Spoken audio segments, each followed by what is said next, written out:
देवशयनी एकादशी व्रत कथा पौराणिक कथा के अनुसार सतयुग में मांधाता नाम के एक धर्मात्मा और न्यायप्रिय चक्रवर्ती सम्राट थे।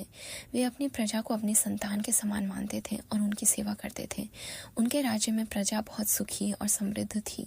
एक बार राजा मांधाता के राज्य में भयंकर अकाल पड़ गया। लगातार 3 वर्षों तक वर्षा नहीं हुई, जिसके कारण धरती बंजर हो गई, फसलें सूख गईं और राज्य में अन्न जल की भीषण कमी हो गई। चारों ओर हाहाकार मच गया और प्रजा भूख प्यास से व्याकुल होने लगी। प्रजा अपनी समस्या लेकर राजा के पास आई और उनसे इस संकट से मुक्ति का उपाय पूछा। राजा मांधाता अपनी प्रजा का दुख देखकर बहुत चिंतित हुए। वे इस समस्या का समाधान खोजने के लिए अपनी सेना के साथ जंगल की ओर चल दिए।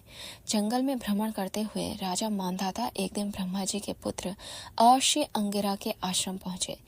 अर्षि ने राजा का कुशल क्षेम पूछा और उनके जंगल में आने का कारण जानना चाहा। राजा मांधाता ने हाथ जोड़कर अर्षि को अपने राज्य की पूरी स्थिति बताई और पूछा कि इतनी निष्ठा से धर्म का पालन करने के बावजूद उनके राज्य में ऐसा अकाल क्यों पड़ा है और इसका समाधान क्या है। तब अर्षि अंगिरा ने राजा को बताया, हे राजन, तुम्हारे राज्य में एक शूद्र तपस्या कर रहा है जिसका उसे अधिकार नहीं है।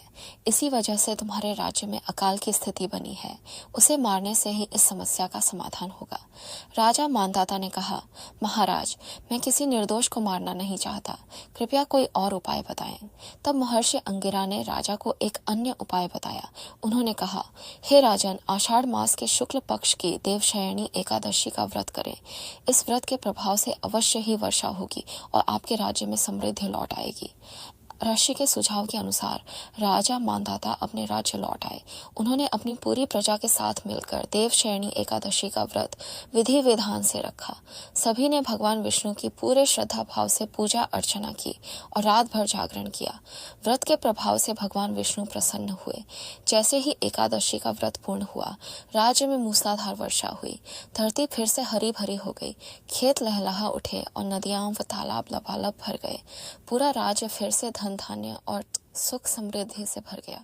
तब से यह व्रत सभी पापों का नाश करने वाला और मनोकामनाएं पूर्ण करने वाला माना।